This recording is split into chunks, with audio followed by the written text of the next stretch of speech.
How to do the research to know where to invest. That's the topic for today's episode. And without further ado, let's dive in.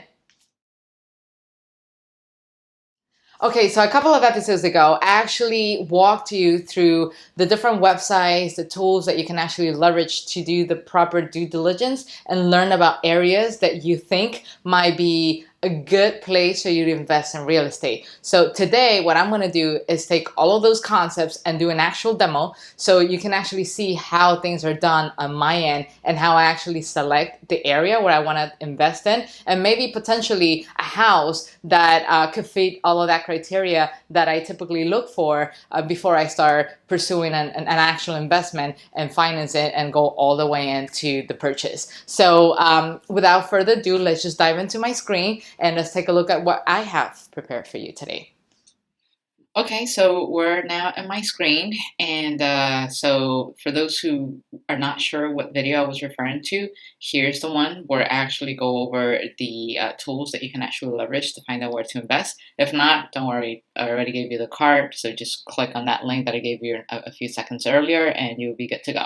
So first thing first, we're going to go with our finances. You remember how I actually talked about you need to figure out how much do you need, how much you actually have available, so you can start planning how much you can actually afford. So we're going to reverse engineer this, assuming you have 100,000, let's say you have $20,000 saved. So let's just play around with the number. So I have 105,000. You can either put 5% down or 20% down or even 20% down. If you don't know what exactly am I referring to in terms of how much money you can afford to put down, here's another link right here. Just take a look at it so you can get an idea. But for the purpose of this exercise, we're going to go with a 5% down. And so an investment for 105,000, you're going to need at least $5,250 for a down payment.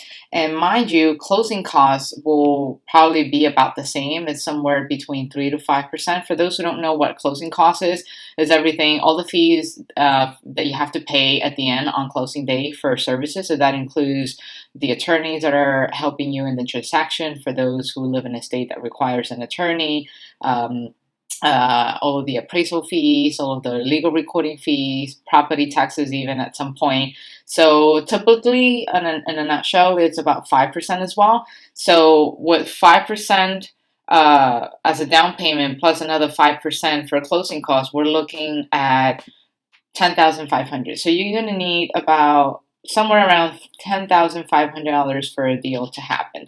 So now that we know how much we can afford, so let's play around with the numbers. We can afford a house for $105,000. So we're going to go ahead and look into first in Google Maps, because we have to pick on an area where we can actually invest in. So for the purpose of this exercise, I'm not going to tell you this is where you should go ahead and invest, but let's say I want to play with Buffalo, New York, right? Because let's say I'm interested in investing in some type of property nearby the University of Buffalo because I want to rent it out to the students and stuff like that.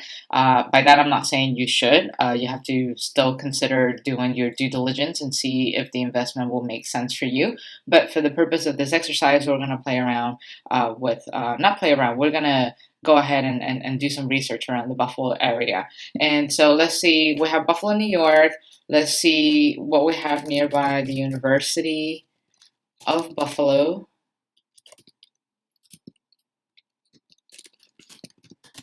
So let's see what we have. University of Buffalo. All right, so we have this area nearby, University of Buffalo. We're going to go ahead and start zooming in just to get an idea what the zip codes are. We're looking at zip codes. So nearby we have, you can see that the school is actually surrounded by various towns. So we have Allenton, Lakeview, Columbus, Buffalo, Willow Park, etc., etc. So I'm going to go ahead and click on University of Buffalo downtown campus, and that will give me the zip code that I need to start doing my search. So we have 14203. I'm going to go ahead and go into Zillow, and I'm going to type 14203. I'm going to buy 14203, and then I'm going to do a search, and then after that, then I'm just going to sum it up. Okay, so the houses, as you can see, they're somewhat affordable. You have anything from $80,000 to $50,000, even up to 150. So that will be completely up to you.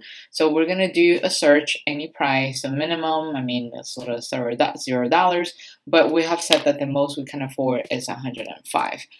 So let's play around with numbers. Typically, I like to be conservative, and I typically bring it to 100,000. Sometimes you encounter surprises, so I like to have a little bit of a buffer. But just so you can get a sense of how much you can actually afford with 105,000 if you were to invest in New York State, we have. So this is the housings that we have on the list. So you have an apartment for sale, you have a whole house for sale, 112.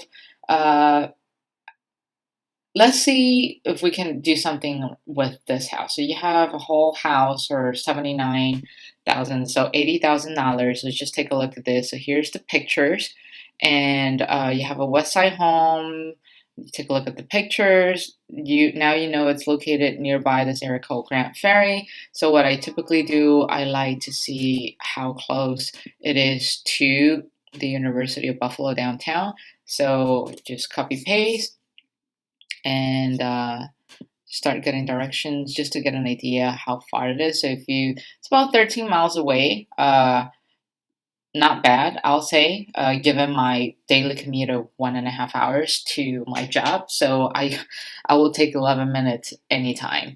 So it's relatively close. It's nearby. So let's start our research with this house. You take a look at this number. It looks fairly decent. It looks like it's in good shape. And so now we're going to go ahead and consider what the areas are like. So if you scroll down, you can take a look at, all right, so here's the listing agent, right? I'm not sure if I mentioned that before, but you always want to go and directly reach out to the listing agent, not so much with all of the other agents that are more of like a backup, because this is the person who listed it. This is the person who's going to get the full commission. So you want to start working out with the person who is 100% familiar with what's with the property. Why are they selling? This person has direct contact with the owners. They have already interacted with the owners in the past, so they'll know the ins and out of the houses. And so it's going to make your transaction and your interaction a lot easier, as if you were dealing with all of these other agents. Not that I have anything against them, but they're kind of like the middleman. So if you reach out, let's say to Robert or Anisha, chances are any of these three people are going to have to reach out to Christian, and then Christian is going to have to tell them what he knows. And then, like that whole funnel, it just takes time. I like to go straight to the source and just make it easier. So you have a single family, which means you can rent it out to a bunch of families, or maybe to a group of roommates. Let's say you have a couple of friends who are pretty cool and they have no problem living together. So you have 3 bedrooms. So you can easily rent it out to 3 students. Granted, you have to check the rules around renting in the area. If you have a house that they don't allow no more than 2 unrelated people to live in on the same roof, then you have to consider those limitations as well. But that's going to be a topic for another video. If you're interested in learning more about that, just feel free to leave me a comment down below. And so going all the way down, we are going to see the home values around the area. This is an estimate that they have. The history, how much it has appreciated over time. So we'll have 2015. Somebody bought it around for $30,000, and then you can see the history. So it has appreciated more than double. We don't know what happened in between. Maybe this person bought it at $30,000 and then they flipped it, and that's how they were able to sell it for $60,000. But I do pay attention to things like that, right? So what's going on with this house? What is it that this person sold it in 2017 and now in 2019 is listing it for sale? Is it because the person has an exit strategy? Maybe they want to use the money from this house to elsewhere. Maybe they just got tired of being a landlord. Like, what's the story behind it? Is there an issue? Are they encountering a lot of laws that they cannot comply with, and therefore they just think it's not worth the headache and they want to move out? So those are the questions that you're going to have to ask the realtor and kind of like get a gist of what's going on in the area. Here they kind of like give you a bit of a mortgage calculator. So it's similar to what I said. So if you have $79,000, for an asking price. Assuming you decide to give them a full price and 20% down, this is how much you're going to need for the down payment. But as I mentioned, for the purpose of this exercise, we're going to do 5% down. Assuming you're doing a traditional mortgage, 30-year fix, this will be your monthly payment, right? So you have 370 principal and interest. This is how much you're going to have to pay for property taxes and insurance, which is usually escrow by the lender. And you also have to pay for PMI. PMI is an insurance that you have to pay whenever you are given less than the 20% down. So let's say, for example, if you have all the 20% down, this number is going to go away, you see? And the reason why they charge that is because now this is to cover the insurance for the value of the entire house. But this is an insurance in the event that you default and you stop paying, and the lenders still want to get a hold of the remaining 15% that you didn't put in the first place. So they have to cover that with an additional insurance. But again, let's go back to 5. So PMI is $48, $623. That means that's the minimum that you should be getting for rent, right? So now the next question is, we're going to go, how much can I actually rent this house? Because you need to make sure that your mortgage covers at least $623, right? So we're going to go to a place like, let's say, rentometer.com. I actually talked about it in other areas, in other videos, sorry. So you have Rentometer, you're going to put in the zip code. So this is the address. So we're going to do a copy paste. And I'm just going to do a search, 3 bedrooms. How much is it renting for? No, I don't want to save this. I want to analyze this address. Oh, sorry. Yeah, it's loading. So, oh, sorry. So 3 bedrooms, and I want to rent it, let's say, for like $800. Can I even rent it for $800? I'm just throwing a number out there. So, it's telling you that the average rent for the area is about $900. So it's a lot, 100% more than what I can do. And if you come to think about it, it's, you're going to end up cash flowing, assuming, there's no additional expenses. So if your mortgage is $623 and you can actually rent this property out for $900 minus $623, you're actually cash flowing $277 a month at the end of everything. That's assuming you don't cover any utilities. In a place like New York, you have to consider heat, water, how much is it going to cost you on a monthly basis? Is $100 to cover that enough? Is it going to cost me $200? So you have to factor those expenses. That's beyond the scope of this video, but I just wanted to start giving you an idea of the type of utilities or the type of expenses that you need to consider other than just the mortgage itself. So now that we have that, you know that you can charge up to $900. If you don't want to use a tool like Rentometer, because it's actually a pay tool. What I like about Rentometer is that this is a one-stop shop, right? Like you punch in the numbers and it gives it to you right away. But I assume that not all of us have the money to pay for memberships. I mean, as little as it sounds, sometimes when you're getting started with a business, you just have to maximize every little penny that you have. And if that's the case, don't worry. You can actually use Zillow again as a way to calculate how much you can actually rent the property for. But it's a little bit more like manual. How much rent is going to go for in this area, and I want to rent this. So I'm going to hit rental listing, and I'm going to do University Buffalo for the sake of it, because I don't know what's happening with the tool. Apparently there are no results. There's nothing. All right, so that's because of my search. So let's just do 1,000.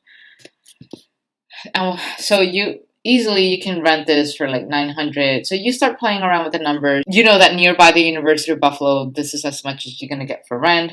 So this is also another tool that's going to give you the ranges that you can actually charge for rent. But then you can also see what the property entails. So this is a very nice, fixed up house that's renting for $900. So, I mean, if you compare that with this house and you look at the carpeting and some of the stuff that will need to go away, like you're going to have to fix this house a little bit before you can even demand $900. You can't compare a house in this condition versus a house in this one. So those are some of the things that you have to keep in mind. You don't have to charge $900. You can probably bring it down to like $850. So let's say how much will see 875. So they're renting this for 875, but this is an apartment. It's still fairly decent. So it's not so bad. The range can go somewhat between 875 to 900. So here you go. You can use a Rentometer, you can use Zillow. Like it will still give you somewhat like an approximate what you can rent it for. You can even play around to like other numbers, let's say 700. But this is more of like a manual tool that you can see. The good thing about using Zillow is that it gives you pictures of how much you can actually um, the good thing about Zillow is that it gives you pictures of the houses, so that way you can compare, the one that you have or that you plan to buy versus what's available in the market, your competitors, and basically analyze like what are the perks that they're offering that I'm not, and how can I actually work on getting those, so that way my rental is just as competitive as theirs. Um, all right, so this is about the house. Let me see what else. I do consider like crimes and stuff that happens around the area. So I talked about a tool that's called niche.com. So we're going to come in and do niche.com, and I'm going to enter the zip code 14213. So 14213. And so zip code New York State. I'm just gonna hit New York State. So it's showing in the map. This is Buffalo. Overall niche grade is B plus. That's actually pretty good. Not a bad neighborhood to invest. So this is the full car. Obviously grade in terms of diversity and nightlife. So that means it tells you that it's going to be a pretty hip neighborhood for millennials to hang out, and it sort of like makes sense because you're nearby the University of Buffalo, so you need the areas surrounding it to be like that. In terms of jobs, C plus, so there are not a lot of jobs around there, so you have to consider that um, in terms of your rentals. So it's not necessarily a bad thing because I mean, this is a college student town, so you have to keep that into consideration. Most of them are receiving some kind of stipend from the parents, or they have student loans that can afford or help them afford to some of the housing costs around the area. It's good for families, which means a lot of people tend to have the tendency to buy, but it's still a B plus. So I wouldn't be so thrown out by those numbers. Great for outdoor activities. So there's a lot going on around this area. Public schools. This typically talks about elementaries and high schools, so you have to consider that in mind. Um, and in terms of housing, the quality is not so good. Then you go down and you take a look at the population. This is the median home value, so 89,000. They're asking for 79, so it's a little below what they're asking for. And then here you can see the feel. So you have 65% of people that prefer to rent versus to own. Although, again, you have to keep in mind about what's throwing this number off. Like, this is not a typical neighborhood. Like Buffalo, it's a college town. So you have to keep in mind that most of the people that are renting around the area, they are college students. So that's why this number is so far up compared to maybe other towns that you'll see. Every time you see such a big discrepancy, you have to ask what's causing it, right? Is it because of the availability of jobs, or is it because the area is too expensive for homeowners to even afford their own place, or is it like in this case, a college student town? And then here's the median rent. So it tells you an approximate, as you can see, it's a little off compared to what you are getting here in Rentometer or Zillow. You have to keep in mind that the data in this page, I think, is about a 2-year lag. So just bear that in mind as well. And here's a listing of all the homes that are available for sale, and they're pulling that from realtor.com. And here's a ranking. So it's considered number 31 out of 667 cities is the most diverse, one of the best zip codes to live. 399 out of 670, so I'll say somewhere in the middle. And you kind of get the gist of it, right? In terms of resident, this is how much they make on a yearly basis. This is the median salary, and then the educational level of some of the students. The lower the educational level that you'll see in a town, that means it's more of a working class neighborhood as opposed to anything that's going up here with someone with a bachelor's degree or a master's. So when you see this level of education, you probably thinking about a city like downtown Seattle, where Amazon is, or Silicon Valley, and that like that will play a role in terms of like the type of housing that you can actually rent out or buy or invest in. Meaning, okay, so can I afford to buy in this neighborhood? Then, is that the case? Then you might consider want to do flipping. But if it's somewhat a more of a rental neighborhood, then you might want to just hold the properties there and just start renting it out so it can start cash flowing. And you see the schools, so it gives you like a range of stats that typically you wouldn't know unless you travel all the way down there, which is why I say technology has made our lives a lot easier. So put it to good use.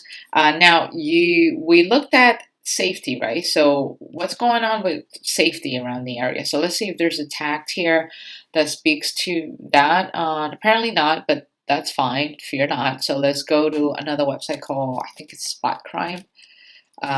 Spotcrime.com. And then in Spot Crime, you can actually type in the zip again. So no, I don't want to save this. So we have 14213. And then we're going to come in here. Okay, so it gives you a sense of the type of crimes that's happening. So there's been a lot of assault in the area, burglary, robbery, and at this point, I don't know what this purple meant. Oh, theft. So, I mean, it looks like a little overwhelming, but you have to keep on coming closer and closer to the map to see how far or how close this event actually happened. So as you can see, it's just within the proximity. So it's been some theft and burglary around the area. So that tells you a little bit about the neighborhood, what type of neighborhood this is. And you have to look at the date, right? So if this is something that happened like 2-3 years ago, maybe I'll be like, okay, maybe this is not entirely accurate. Maybe it was what happened back then. The neighborhood has cleaned up. But as you scroll down, you see this is fairly recent, what this happened. And I believe you can actually click on each of them to see what the report is. There you go. So theft, incident number, Buffalo police are investigating this report. Again, it tells you a lot about a neighborhood that you and given this, then that's when you decide: do I want to invest in it, or do I want to just drive down there and take a look at it, or fly? That will be up to you. I have never flown to any of the areas that I invested in because I did this type of research and I kind of like just got a gist of what I was investing. If you think about the logistics, right? If you're investing in a working class neighborhood, you expect that to be somewhat safe, but you can't expect that to be like top of the line and have the best of the best of a urban area, because it's just the type of rental that you're investing in. If you want to flip houses and you want to buy very nice houses at a low cost and then just flip them around and sell them at a high value, then you might want to consider, this kind of statistics. I don't want these type of events to be happening around the area because I want people to buy my house. So I'll leave it entirely up to you. That will be all your judgment. And there was another website that I wanted to show you. So that one is datausa.io. And same thing, you can actually search. I'm not sure if you can actually do a zip code, but let's see, 14203. Oh, so yes, you can actually search the zip code and it will give you information about the area as well.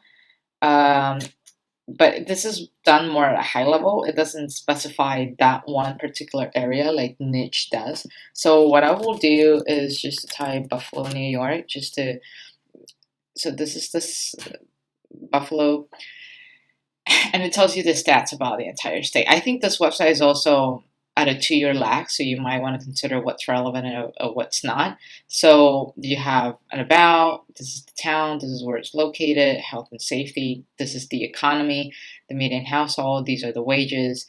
So you have to consider all of this. What does 30,000 mean? Is that like the norm here in Buffalo, or is it like super low and there are chances that you won't be able to like rent anything? And what does the population entail? Like how many of them are male and female?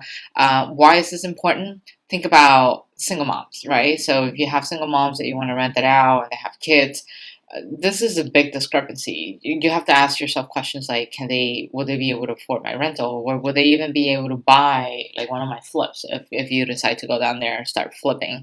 The type of neighborhoods that, the type of race, sorry, or ethnicity that lives in the area. So you have a large chunk of them being dominated by white, followed by Asian, and then two or more races down here.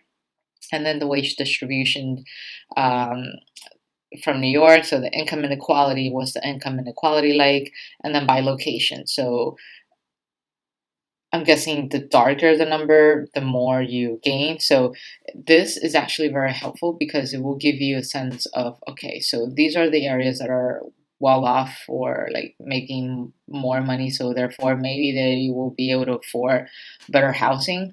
I don't know that, but that's just to give you a gist of how you can actually leverage these tools and the stats to make an informed decision. But again, keep in mind that this is a few years lagged. So the last piece of information that we have here was from 2016. And if you don't know how to make out of it, just easy. Just look at news, Buffalo, New York, and you start reading some of the local newspapers. So you have buffalonews.com, and you start studying the area, what's going on, what's happening in there. But it's a lot of research goes into it because when it comes to investing in real estate, you have to make sure you do due diligence. The numbers have to make sense, but at the same time, you also have to look in the area, what's affecting the rental market, what's affecting the purchasing market. If I have a house here, if I invest in a house here, can I make a profit out of it? So it's not just a numbers play a big role on it, but it's not just about the number. You have to also understand what are the stats around the area, what's going on in there, so that way you can make a fully comprehensive, holistic decision, um, and be well aware that, okay, I've done the research, I've done the numbers, it makes sense for me to go in and invest in this area, this is what I'm going to have to do. It's still not a guarantee, just so you know. All we have left is we're making an informed decision. It's kind of like when you're investing in the stock market. You make an informed decision. You don't know if overnight tomorrow the stock market is going to crash. It's the same thing here. So you have poverty, you have poverty by age, so it's mainly between the ages of 25 and 35, predominantly Black or African American, followed by white, and then Hispanic or Latino is third. And here's what you find mostly of the occupations that can make up this area. So as you can see, occupations, so we have a breakdown of the stats. As you can see, most of them are within the administrative and sales area. So it tells you here's a total number of employees that they typically focus on. It's just really helpful to study the availabilities of jobs. Like, for example, what do I do with this data? So if you think about it, what's administrative, like secretaries, people who do clerical work. So maybe you might want to market it to courthouse clerks, or maybe even the university staff who handles all of the processing of the students' applications and stuff like that. And then in sales, so there's a big retail market, as I can see. So maybe small business owners, or someone who works within the vicinity, maybe waiters and waitresses and stuff like that. So, like it just kind of like helps you get a sense of what kind of population you want to target your rentals or your investments to. And here's amongst the most common total types of jobs, specialized, and you kind of get the gist. So this is a very fully comprehensive website. So let's just jump into housing and living because I don't want to bore you with like all of the stuff. You can do this at your own time, but this is just to show you. So housing and living. Here's the income, median, a number of households, the property value. This is the average. And then the taxes, how much you have to pay in taxes, although that's already factored in the number that I calculated here with Zillow. It includes that as well. And how many of them decide to rent versus to own. So, and then the transportation, you will need a car. So having your investment, if you're planning to rent nearby a bus station, that's probably going to be helpful. But if you want to flip it in a more affluent neighborhood, then I don't think that really matters, as long as you make sure you provide them with some kind of like driveway. And then commute time, how close it is to people's job. The closer to people's job, the better you can market it, the more money you can actually ask for it, and so on.